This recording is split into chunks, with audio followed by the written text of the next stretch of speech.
Y'all ready? Guess so. Well, before we get started, in the spirit of today. No, he didn't.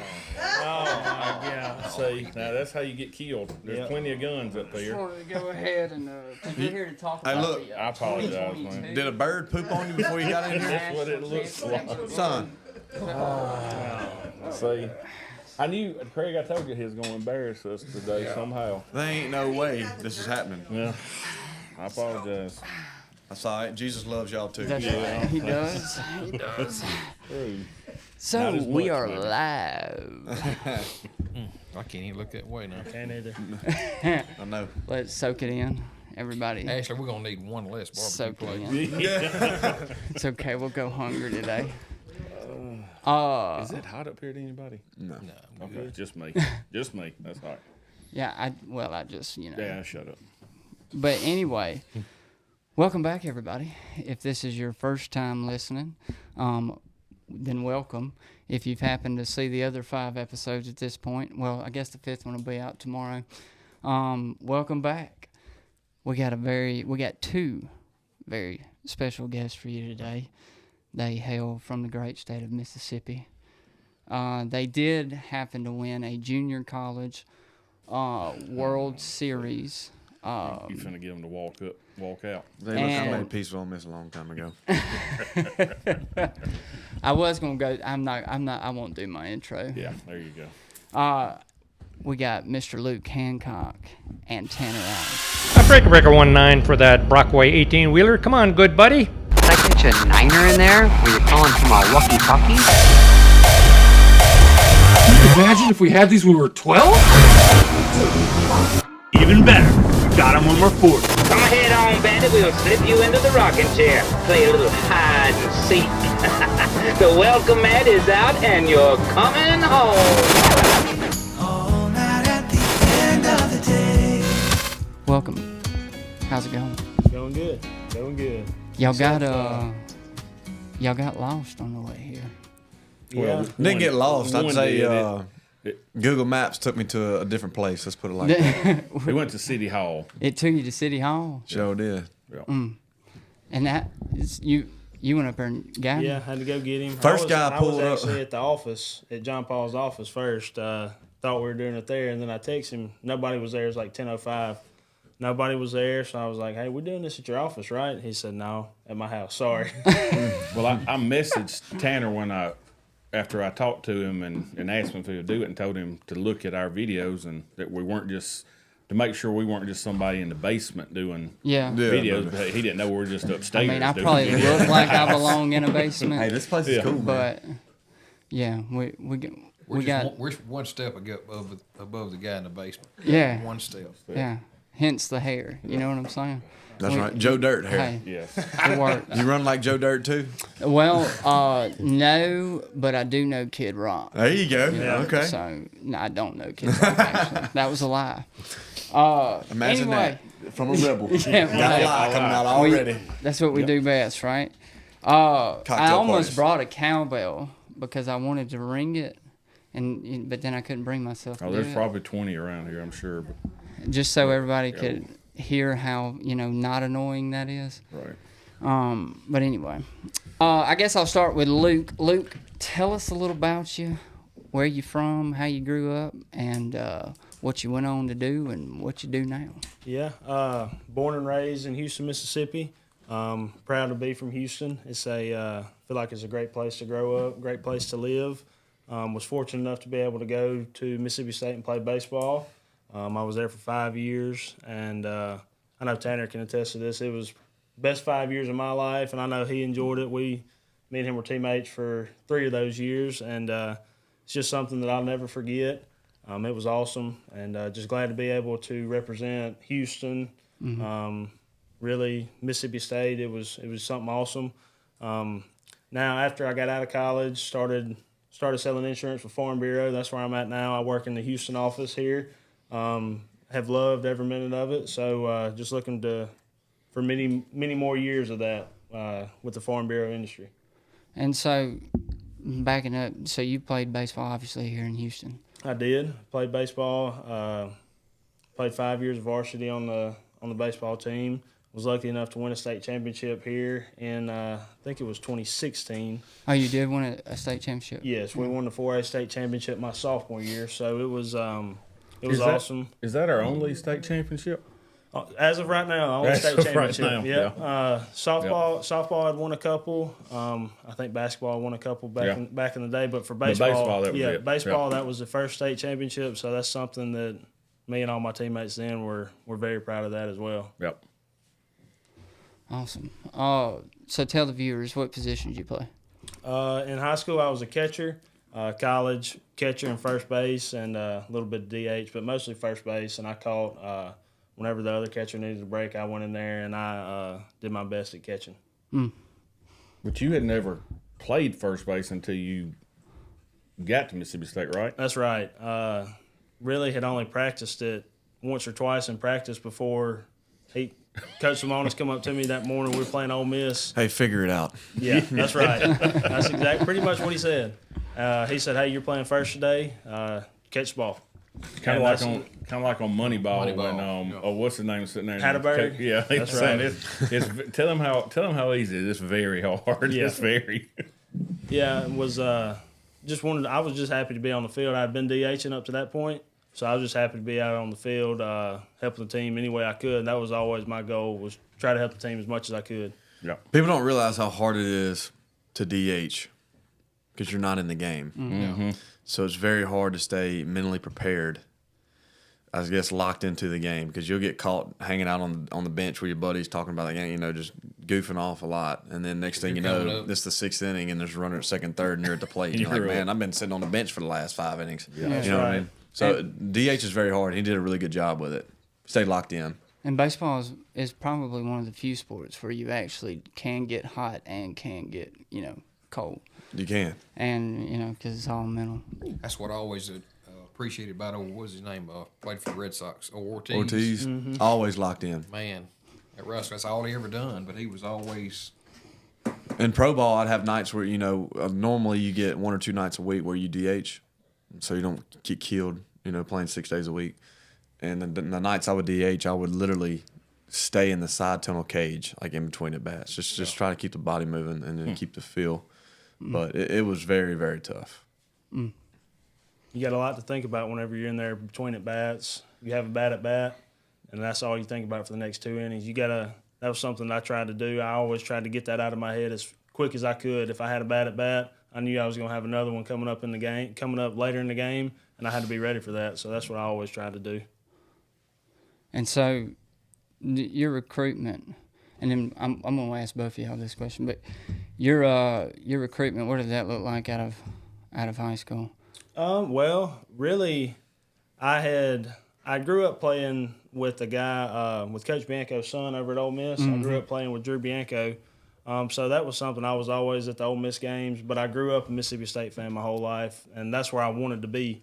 And went over there for a camp at Mississippi State, and they called me back the next weekend, wanted me to come in for a visit, and they offered me a scholarship, and they said, take some time, think about it. And by the time I got home, I told my parents, hey, that's where I want to go. How old were you? How old were you when you got that offer? I was a freshman, so I was 15. Yeah, I was 15. That's a lot to a freshman in high school to get a offer from his dream.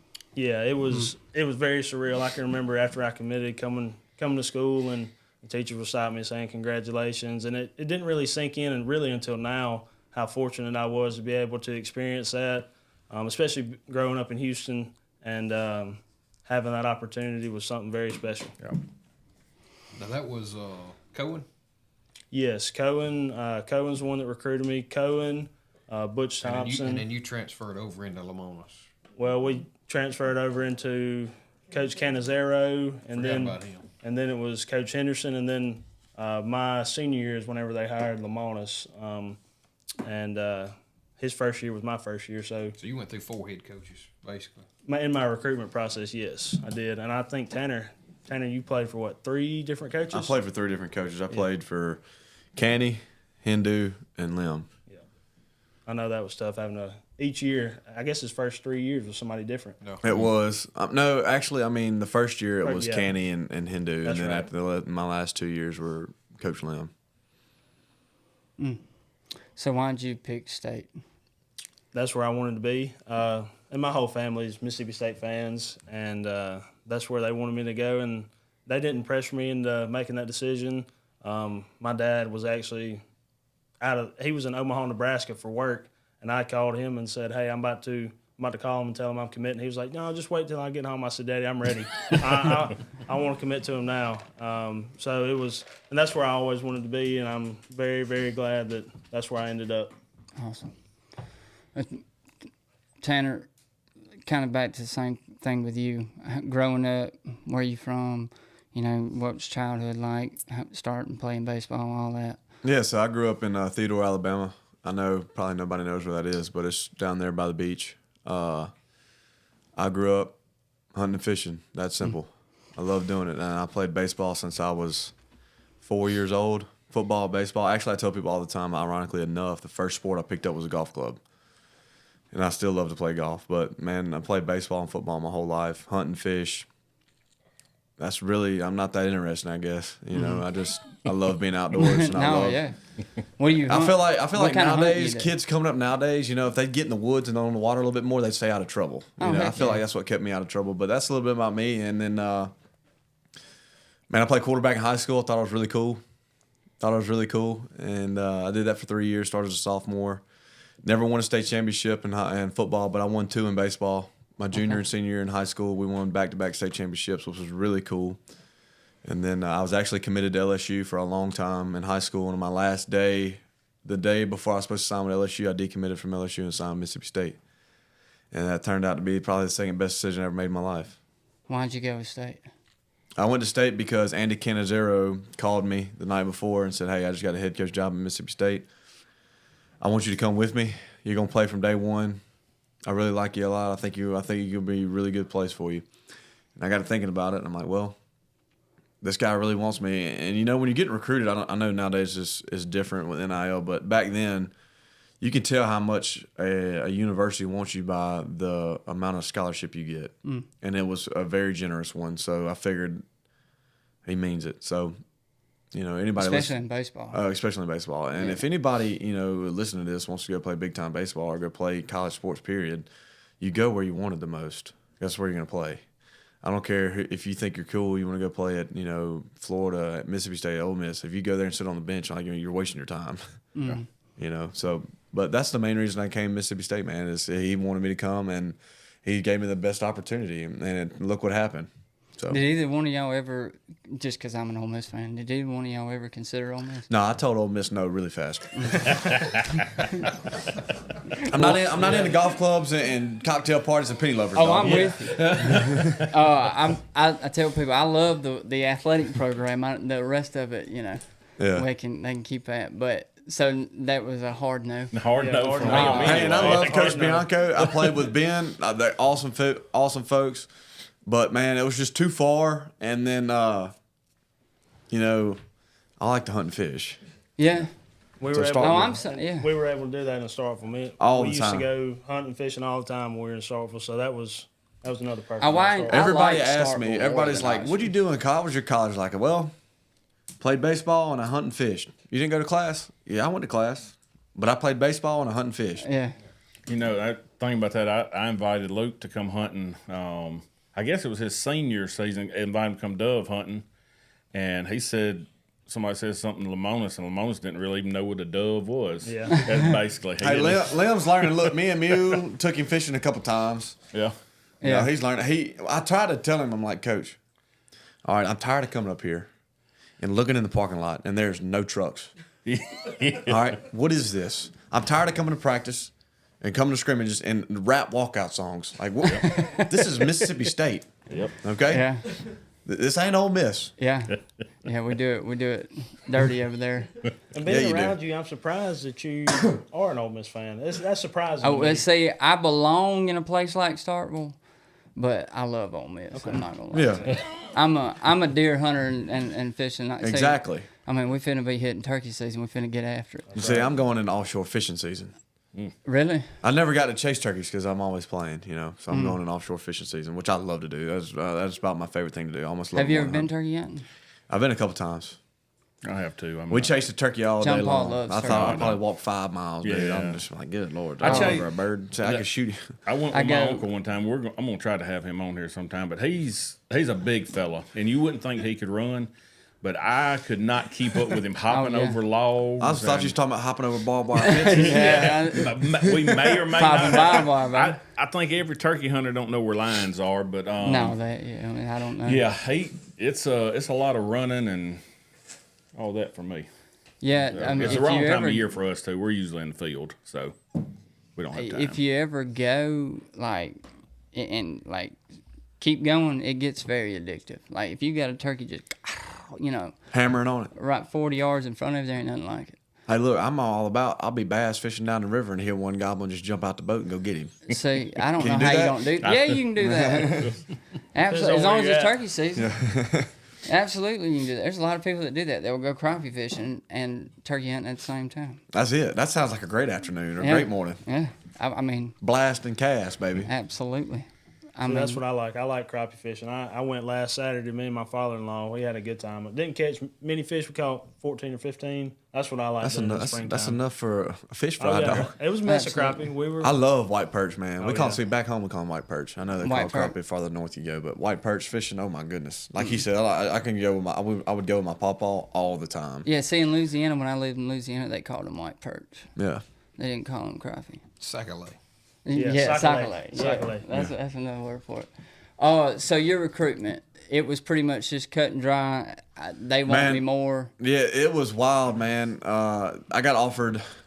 See, I got the unique opportunity. I started on the varsity baseball team as an 8th grader, and the way I got found was a White Sox scout came and watched our game to watch our center fielder, who was he was a pretty high rated prospect. He went to Sanford and then ended up playing with the Twins a little bit, but he was there watching him. And that night he found me. Really? And he found my dad. He's like, look, I'm going to save you a lot of money. So if he works hard, stays out of trouble, he'll play anywhere in the country. But I'm going to save you a lot of money. So this White Sox scout basically was like, look, you need to go to one workout, this one right here. Don't worry about all the other, little bitty travel ball tournaments you do every weekend. All you're doing is wasting your money. Don't worry about all of that, any of that. I'm going to save your money. You be ready. Make him be ready for this workout right here. What was that? And it was East Coast Pro at the Hoover Met. So I go up there, the East Coast Pro, and this is probably the biggest event I've had in my life at the time, And when you play small town baseball or you play, in your local area, you're probably the best in the area. You think you're pretty good, and then you get to some workout like this, and you're like, man, these guys are good. And I went through my workout, hit really well, threw really well, ran really fast, all the good stuff. And I was actually at shortstop at the time, and I'll never forget it, man. We go home from the workout. We go to the lake house on Lake Martin in Montgomery, Alabama. And the next day, I don't think my dad came out of the lake house on the phone with everybody. And he's like, I just got off the phone with LSU. I'm like, what? I just got off the phone with Mississippi State. Mississippi State Monday. I'll never forget it. Nick Mingione recruited me. Mississippi State Monday. He'd call me every Monday, nonstop. And but yeah, man. So sophomore year rolls around, and I got there are people hounding me, and I was really slow on making my decision. Well, finally, I'm like, you know what? I'm going to LSU. I've had enough of this. I'm going. And Alex Bregman texted me, and that was it. I know that's probably an NCAA violation, but I really don't care. I can cut that out if I need to. No, it's over with now. Bregman called me or texted me. I can't remember. I was at football camp, and I'm laying in bed, and it's like, man, what's up, Alex Bregman? I'm like, what? It's like, we really want you to LSU. I'm like, all right, I'm going. So I call Canny. Hey, man, I'm coming to LSU. Commit to LSU. Went 3 years as an LSU commit. Thought I was so super cool. Day before signing day, man, got the phone call. Canny, hey, man, I got the head coach job at Mississippi State. I want you to come with me. That's a big decision to make and not a lot of time, right? Dad came upstairs, and we were like, well, everybody who wanted you at LSU was gone. Different job in baseball, probably got fired, maybe moved on from baseball, right? Uh-huh. Paul Maneri never watched me play. He never really came and watched me play. He let his staff recruit. So I was real skittish about going to LSU, stepping foot on the field, and nobody would watch me play. Mm-hmm. Behind the 8 ball already, right? So I was like, you know what? I'm going to State. Yeah. Rest is history. Like I said, go where you wanted. What I will tell you, and I can't believe I'm going to say this, is that Mississippi State's baseball program has always historically been much better than Ole Miss's. Much better. See, look, I don't have a problem with Ole Miss. I respect y'all. Okay, I do. But like, so I agree. I agree. But y'all are really good in football. Mm-hmm. You know what I mean? We're just not there yet. We're just not there in football right now. But y'all are really good. So I compromise with them. I'm like, hey, look, I give respect when respect's due. I give credit when credit's due. Right? Yeah. So I appreciate you saying that. I appreciate you saying that. Yeah. Well, I think Dan Mullen and Hugh Freeze really created like an unnecessary rift between Ole Miss fans and State fans. And now that it's Kiffin, is there, and he doesn't really. He don't know the rivalry. No, nor does he care. Nor does he care. We're irrelevant to them right now. Yeah, but that's changing. I agree. They're an SEC school. They're gonna come back. But I think that they created a rift that I just don't think is necessary anymore. I don't hate Mississippi State like. Oh, it's people. Always necessary. I'll never forget. Now, are Craig, are these they two right here are die hard? Well, I'm a diehard Ole Miss fan, but I'm just saying, like, I don't like Mississippi If we're State. having a coloring contest, And they are I hope definitely- their colors break.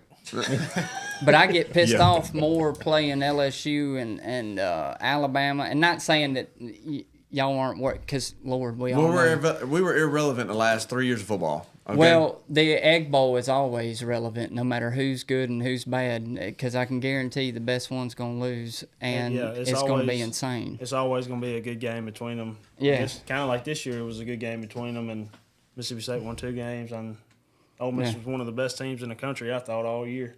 It drove me crazy. Yeah. It was it broke my. I mean, that was coaching. To be honest with you, that the Florida game was coaching.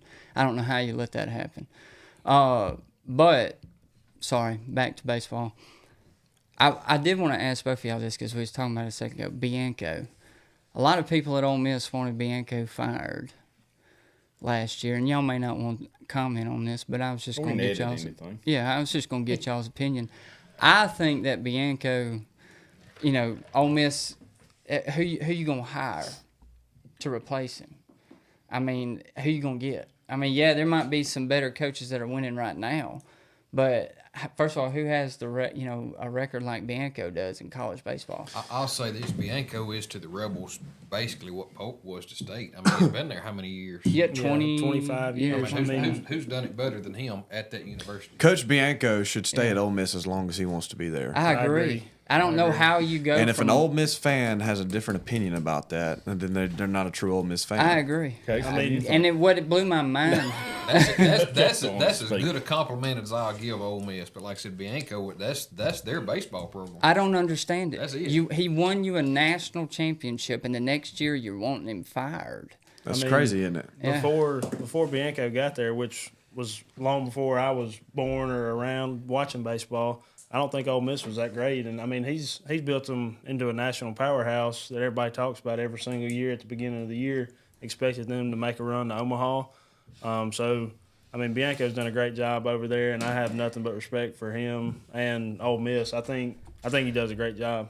Yeah, I as a diehard Ole Miss fan who has, I mean, literally screaming at televisions and throwing things and everything. The day we won the World Series, I was wearing a deadgum.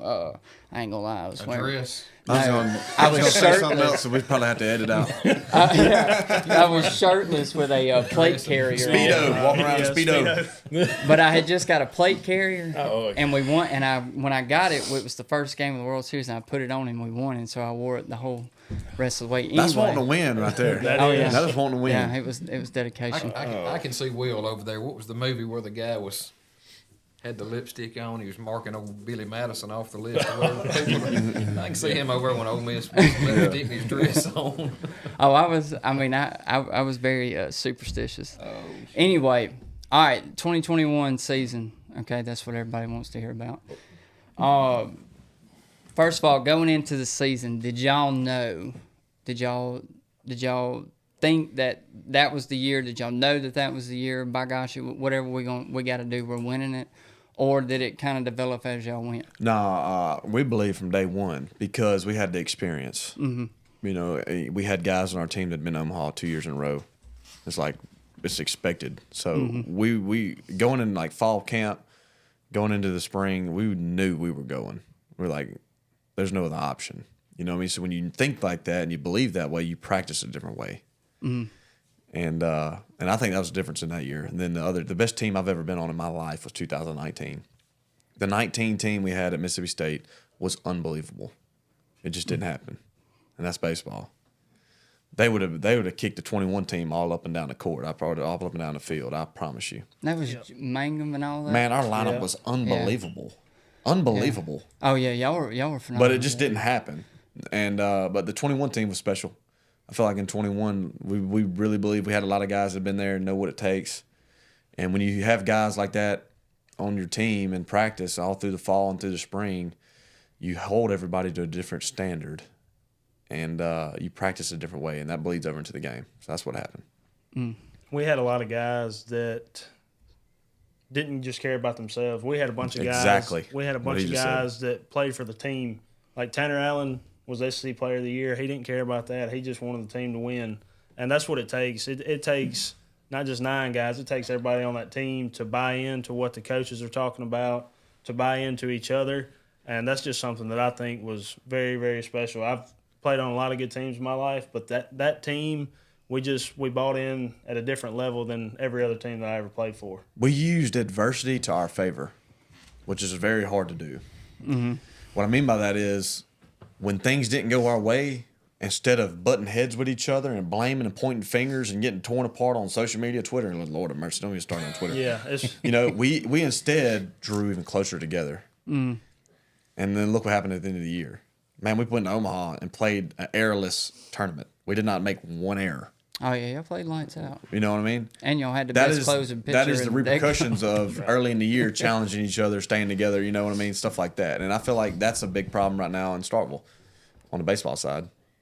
Yeah, I'm gonna tell y'all that year, Dylan Sims. Landon. Sims. That's what you get when I Ole Miss. Dylan Sims. I don't know why I called If he him throws Dylan 95 Sims. from the left side, tell him we got a spot. Yeah, I don't know. We'll take any Sims that we can get.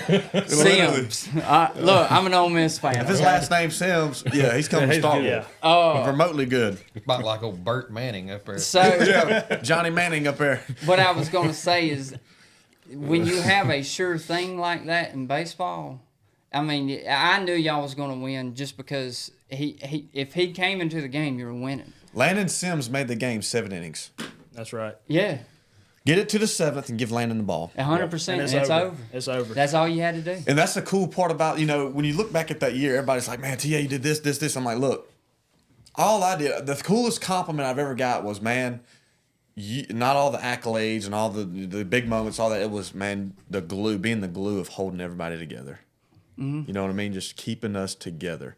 You can be a superstar, but if you're a terrible teammate, you're not going to win anything. And that's the coolest thing to me. Like Landon said one time, hey, man, if we get it to the 9, just get TA to the plate.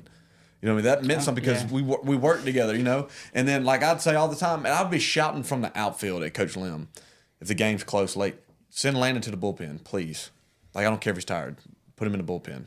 And that was the biggest difference, man. We had guys like, you think we had so many, Scotty DeBrule. I don't remember Scotty DeBrule making an error at second base all year. I can't remember one. You know what I mean?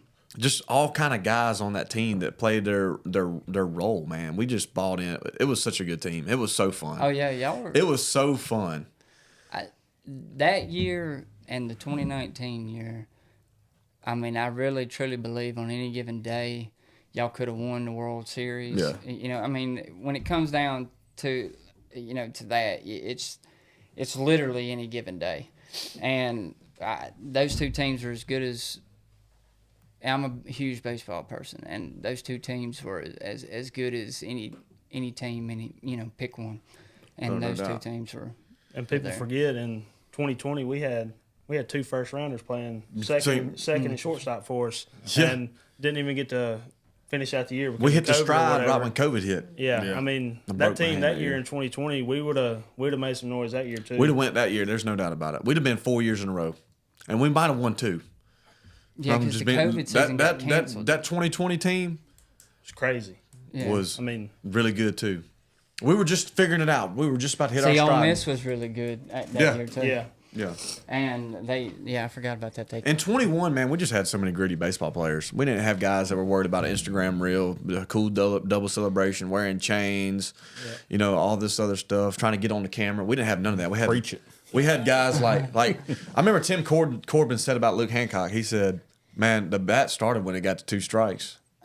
Oh, yeah. Because he's a gritty baseball player. You Yeah. win with gritty baseball players. You don't win with some guy trying to get on an Instagram reel every time he hits his first double in front of his family, Ooh, right. I'm going to get some cool celebration. Look at my chain, all this other stuff. And then 3 weeks later, in the big moment in the game, he strikes out and you never hear from him again. That's just the problem. Luke was the hardest. He was the hardest out in 100% in college baseball that year. Hey, No doubt. Short guys, you know what I'm saying? Right. Yeah. But you said something right there, and I lost my train of thought that I was going to ask you about. That gummit. Let's write it down. Right now, we'll come back. Hey, one thing I did want to ask both of y'all, because the championship was, it was a long time coming for lifelong, Mississippi State fans. Yeah. I can remember being in the stand when we got beat by the Maine Bears, in football. So, long time State fan. But the old guys, did y'all get a lot of that coming back? Congratulations, the Palmeros. 100%. Oh, yeah. After we won the national championship, we're coming back in the hotel, and Rafi Palmero met me at the door and picked me up and spun me in a circle like I was his wife. I'm like, hold on, dog. Yeah, that's got to be pretty cool. No, it was awesome, man. Those guys look, Mississippi State baseball wouldn't be what it is without guys like that beforehand. So why are we going to try to take all this credit? All we did, this is what I tell people this all the time. We took aspects from the 18 team, the 19 team, watched how guys did it before us. Hunter Stovall, Elijah McNamee, Jake Mangums, Ethan Small. All those guys are really good. They did it the right way. We just did what they did. And the ball fell our way and we won it. Yep. You know what I mean? Yep. So that I don't know why people are like, man, y'all are the best. No, we learned from the best. We just had the ball fall our way and we did it. So that's I can remember in 2019, played a little bit, didn't play every day or nothing like that. I can remember sitting there during the games and just watching people be like, man, I want to do that next year. I want to be able to get out on the field and do that every single day, just like Jake's doing, TA's doing. So just learning from those guys my freshman year was something that it was astronomical for me just to be able to grow as a baseball player and just be able to watch them. And the guys that come before us, they laid the foundation for us. 100%. We took the ball over the finish line. That's all we did. It wasn't his freshman year. He wasn't playing because he didn't deserve. We just didn't have a spot. We had studs everywhere. This guy would rake during the scrimmages. We just didn't have anywhere. We couldn't put him anywhere. Yeah, we had. You know what I mean? Nothing that I could do. I just had to go there every single day and just keep doing what I was doing. And eventually, I was able to get in some, and then just keep putting my best foot forward. That's all I try to do every. But single day. He's a testament to the lost art of college baseball nowadays. Is I'm doing really well in fall. I'm not going to play this year. I got to transfer. Yeah. No, he stuck it out. And look what happened. Mm-hmm. You know what I mean? He a big part of the national championship team. I know that ties in what I was going to ask you. First of all, what do y'all think about the way Tennessee celebrates, like that kind of celebrating on the field now? Man, I don't really get caught up into Tennessee that much. I think they're got a great thing going on there. Tony Vitello heard nothing but great things about him. I think it'd be awesome to play for. Got plenty of energy, loves to win. That's 2 things for me. I'm in. You know what I mean? Annex for.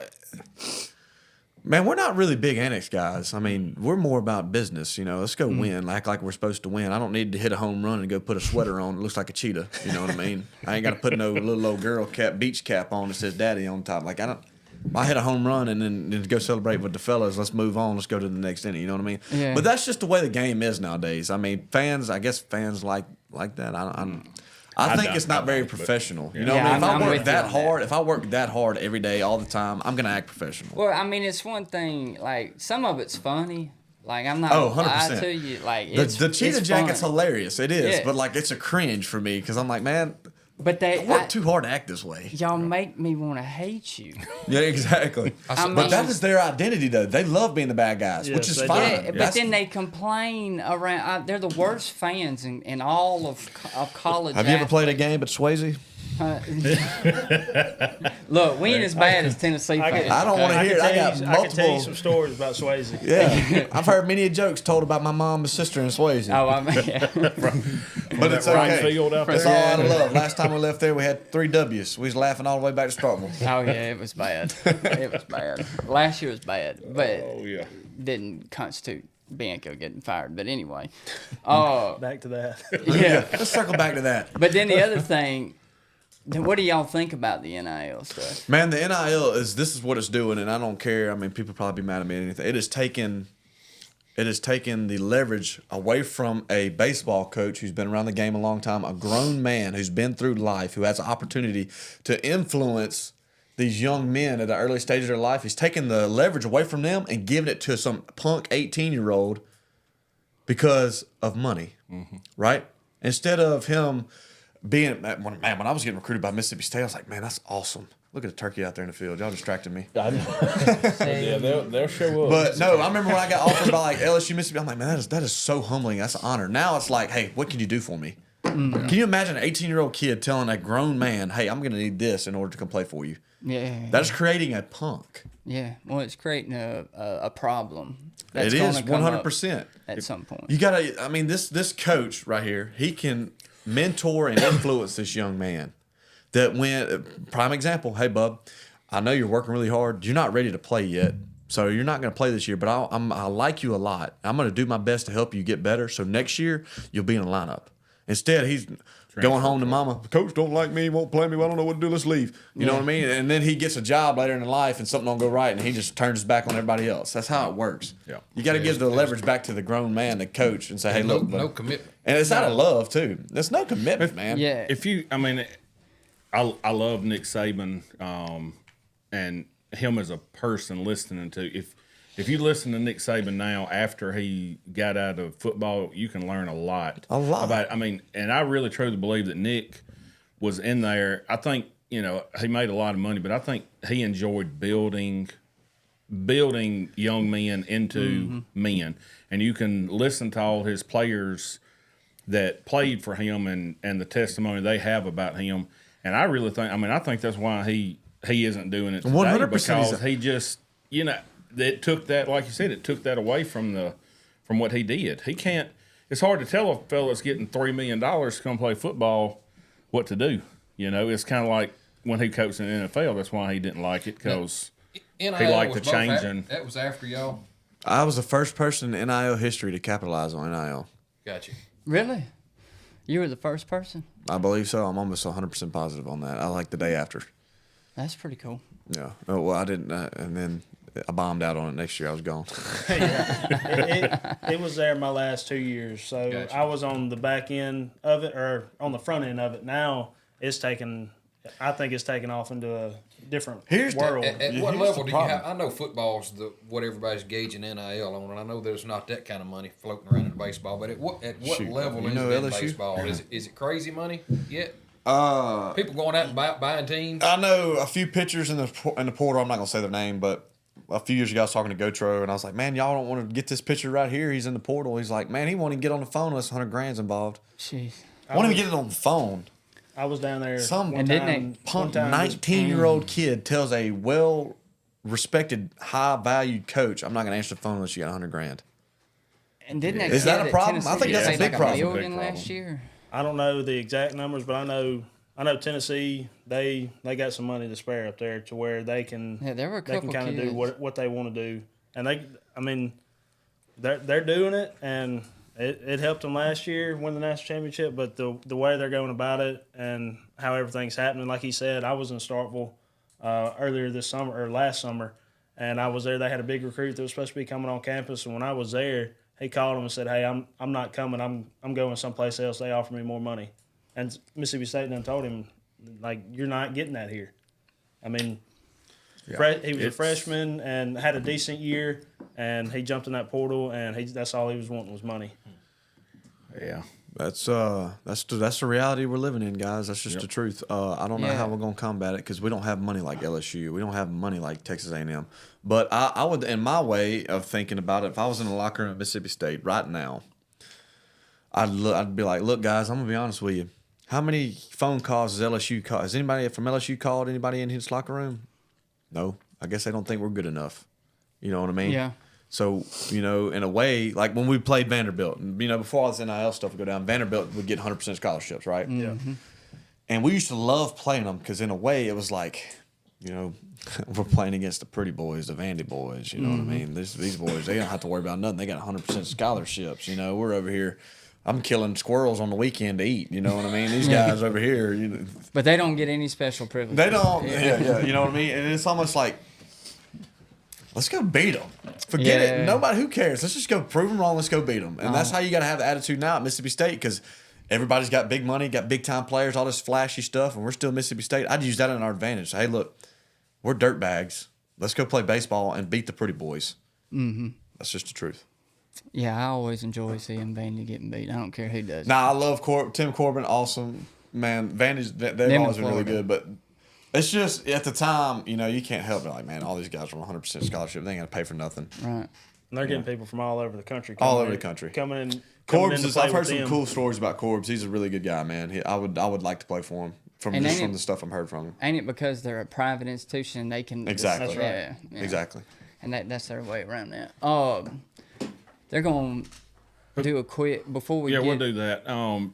Tanner, we didn't get to what you're doing now and all because I really don't know. So for me right now, I'm done with baseball. Man, I just don't love it anymore, and I'm not going to do something I don't love. And it was it really what everybody's like, it's a hard decision. I'm like, no. I'm sorry. I don't love professional baseball, man. I love being away from home, hanging out with people. It's not for me. Yep. So I'm done doing that. But what I do love doing is helping young men and young ladies. And if I can use my platform to inspire anybody to follow Jesus Christ, I'm definitely going to do that. Because like I told you earlier, the second best decision in my life was going to Mississippi State. The first is putting Jesus first. Because let me tell you what I've learned is that when you put him at the center of your life, everything else just falls right into place. And it's wild. And like I said, I'm 26 years old, guys. I don't know a lot about any of it. Y'all know way more than I do, but I do know that for a fact. And I feel like throughout my entire life, through baseball, he has had his fingerprints all over my career, all over certain moves, man. And it's just like, it's so obvious to me that I cannot help but share. Mm-hmm. You know what I mean? Because at the end of the day, I tell people this all the time. At the end of the day, there's no amount of home runs I can hit that's going to keep me out of the grave. That's right. That's just the truth, man. Yeah. That's just the truth. And I got to think about this. Think about eternity. You can't wrap your mind around it. So that's why I do my best. Hey, I would feel bad if I left a high school or I left this event without saying, hey, listen, guys, Jesus is the way. He's the way. Mm-hmm. Truth and the light. Okay, I would feel terrible if I left this place and somebody died on the way home and I didn't have the opportunity to try to help them. So that's what I've been doing, man. I've been doing keynote speaking. I do that for like churches. I'll do baseball banquets, high school baseball teams. Like it depends on the. I got a really big event coming up at the Beau Rivage, the 23rd, with Farm Bureau. What event for Farm Bureau? Yes, sir. And this, I don't talk about the same things all the time. It's varied on the occasion. Mm-hmm. And I just feel like, man, I've had a lot of success at a young age, especially in sports. And sports is worshipped in this world right now. And I feel like I can use a lot of that success into everyday life, the things I did. So that's what I'm trying to tie together and help people with. So I love doing that. And so you've been speaking to a lot of youth groups and things. I do that, youth groups. I do high schools, man. Whole high schools, those are fun. Man, any kind of events. I've done a lot of events. Churches, I love doing like churches. They'll bring me in and just basically just have a night of worship, man, and just tell baseball stories, hunting stories, fishing stories, and how God has worked in all of them, man, because He has. And I tell people all the time, man, God has got me this far in my life and gave me an unbelievable baseball career. Why am I questioning what He's doing with me right now? It's like this. I don't know what He's doing with me right now. I have no idea, but I know what He's done. I look down behind me and I'm like, man, what He has given me everything. I'll tell you a cool story, really cool story. Probably the coolest moment of my Mississippi State baseball career. And everybody's like, oh, home run Virginia, triple Ole Miss, all this other stuff. I'm like, walk off to A&M. I'm like, no. The coolest moment in my baseball career at Mississippi State was we were taking the field on the Game 3 of the National Championship Series. It's the 8th inning, probably the 9th inning. It's out at the end of the game. We're winning big. Everybody's on their feet going crazy. And I'm out there with Rowdy in right field, and I'm warming up with him. I throw the ball in, and when I do, I take a moment to just take in everything. Just kind of looking around the stadium, just seeing people like high-fiving, going crazy. Just nonstop partying going on, people crying, just people on their knees. I'm like, man, this is about to happen. And as I'm looking through the outfield, you know, I'm going from left field to right field, and I'm just looking at all these people. All these people are like just going crazy. It's like 8,000 people back there. And out of all the 5,000 to 8,000 people, I look right behind me, and I look right at my whole family. And out of all those people, I look right at them. And I had no idea where they were sitting that night. But I look at them, and they're all going crazy. And, dude, I have never had such a cool moment in my life, because the first thing that came to my mind is that group right there sacrificed so much for me to be on this stage, and I get to share it with them right now. That's pretty cool. It is giving me chill bumps thinking about it. You done got Ashley crying over there. Look at it. I'm telling you, that is. No, absolutely, man. Yeah, you heard it. That's the truth, man. That is the truth. The lights, the sun was coming through the entrance gates on weird. It was a weird light over the field. It was the most perfect thing ever, man. It was so cool looking up there, seeing them going crazy for me, and being so excited. Like my cousins, uncles, mom, dad, everybody. How much of the game was left in? Shoot, I think it was about over with. The party was getting cranked Yeah. up. It was getting close. Getting ready to go, it was wasn't getting it? close. Let's talk about that real quick while we're right there. Let's go. That moment for both of you, all right? I can't remember the scenario exactly. I do believe Sims did come in and finish the game. Oh, he passed me. I said, enjoy it, baby. Have fun. Yeah, so, because I remember him specifically going in, and I remember looking at my brother, and I said, it's over now, they won. No, at that point, I think when he come in, we were winning 6-0, and then Case could probably tell you. Yeah, Case, you hadn't talked yet. We need to hear from you. Well, we're gonna get to this later, but Case is like he's been called the Rain Man of national championship year. He can about tell you where he was. Well, I just knew there wasn't. What I was saying is they wasn't coming back no matter what. Because I mean, what was the score, Case? He's. I don't remember when he came in, but I don't even remember the score to the national championship. I don't remember any of it, dude. All I remember is we won. That's right. And running to the dog pile and slowing down. Y'all go ahead, get on there. That's right on the top. That's one of my worst fears right there. I've been on the bottom of the dog pile in 18. I've been on the bottom of the dog pile in 19 and 21. Oh, I was on the top. Yeah, I can remember catching that last out, and the first person I looked at was Cameron James, and he was playing third, so I just ran directly to him, jumped up, and then everybody else starts dog. Who want to do it? And I'm like, all right. So I run around, make sure I'm not on the bottom, then I jump on top, and then TA and all them come flying in. So. I mean, I really couldn't imagine. I mean, I mean that. Like, what was it like when it all wore off and you realized you won it? That was months later. Like all the high came down. Months later. Yeah. What was that feeling like? Man, it was. Go ahead, Luke. Go ahead, bud. It's still surreal to me even today. Like those first couple weeks after that's all I could think about. I was thinking about it laying in bed, thinking about it out eating lunch. I mean, it was just you never forget that feeling, and haven't had that experience, that feeling since then. But man, I tell you, it's almost hard to believe that it actually happened. I go back and watch it sometimes. Like I'll cut on YouTube and I'll find the game just to watch it, just to experience that again. Man, it was something awesome. I know that. Man, it was something special, bub.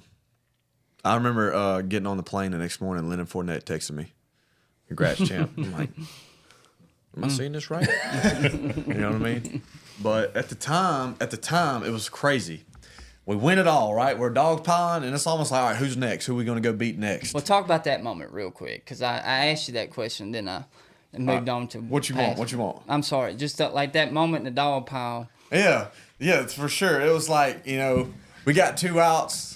And the place is rocking, man. There's 25,000 Maroon and White fans there. And I'm looking at Rowdy. He's just grinning. I'm like, it's about to happen. And then the guy squares the bunt. I'm like, thank God. Throw the ball first. You know what I mean? And as soon as the umpire bangs him out, I'm like, man, we did it. We did it. I just threw everything everywhere and just took off running.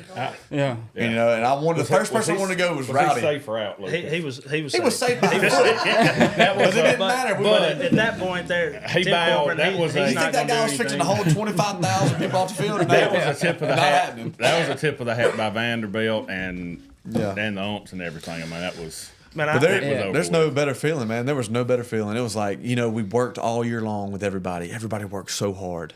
Worked really hard. Early morning workouts, practice nonstop, making sacrifices, missing things. And then for it all to come together, it was so sweet. I think that was the coolest part about it, is knowing what it costed us. And then finally getting, it's like today's generation, everybody wants instant gratification. I want to go work out tomorrow, I'm going to look jacked. No, you got to work and work and work and work, overcome adversity, have a step back, keep going, keep going, keep going. And then to do that together with a bunch of guys that want the same thing, and then to do it, that was the specialist part to me, most special part to me by far. I tell people all the time, you can take all the personal accolades away from me, but you can't take away winning a national championship with those guys. That's priceless. We were there during the Texas game, and I've never been to a sporting event like that when y'all walked it off against Texas. And I've told people before, I swear that stadium moved when he hit that ball and every stand in the place. I mean, it just felt like it. The whole stadium did like this. It's the coolest thing. It's crazy how when you get out to Omaha, they say the locals always out there always pick the same team, and it seemed like they wanted us to win that year. Every year. Because I'm going to tell you, that's a testament to the people from Mississippi. Because everywhere you go up there, man, even Ole Miss, you got some good folks over there. Now, we probably got more. No, I'm playing. But I think the folks from Mississippi, every time they go to Omaha, are just so genuine and down to earth, man. So nice, And, of course, we bring a big crowd, so that's going to bring some income to Omaha, so that's another reason. But I think they understand. People of Omaha love baseball, and they know that the folks from Mississippi, Ole Miss, Mississippi State, we love baseball. So I think that's why we mesh so good together. Well, both schools, they started those shots things. Oh, yeah. Both schools broke the record. I think LSU. Yeah. Did LSU get it? I think so. LSU. That's fine. Whoever goes this year is going to break that one too. That's just how it is, which is a really good gig. And I can remember after we beat Texas, I think Tanner was doing an interview with ESPN or something. And I can remember him saying, obviously when we beat Texas, we had a lot of state fans out there and everything. The place was packed full of maroon and white. But I remember Tanner saying, we got a lot more people coming. So Omaha, be ready. Well, we had to leave after that. We met car after car. Yes. That's what I said. Whoever leaves Starkville last, turn the lights off. Yeah. That's what he said. Please. He was like, turn the lights off in Starkville whenever y'all leave. And that's what it was. I mean, there was 25,000 people there, and Vanderbilt probably had 500. 500. Maybe. Even it was just family. They didn't have any fans. That's crazy. It was so loud, awesome. the whistle got drowned out. They only had 500 Man, they had a little bitty cheering block right behind the dugout. Right behind the dugout. That's all they had. I didn't feel bad for them, but I was like, man. And everything else was maroon and white. They were probably thankful. Vanderbilt was thankful they were playing us. Because if not, the stadium would have been half empty. Yeah. You know what I mean? Yeah, I ain't going to lie to you. I did not think y'all were going to beat Vandy. Well, you know what? In a weird way, everybody's like, well, they got to face Leiter and Kumar. And we're beat up and drained. That's why. But there's a man named Will Bednar. Yeah. He got a good-sized heart on him. Yeah. He goes off 3 days rest, goes, 6 innings, no hits? Yep, 6 innings, no hits. My bad. After game one, after we got beat, we got blew out. And Tanner, and Coach Gutcher are walking up the tunnel. Yeah. And me and pretty much the exact same time, Goat was kind of talking to us, asking us what we thought. And we said, don't worry, Coach, we got it. Fine. We got it, Coach.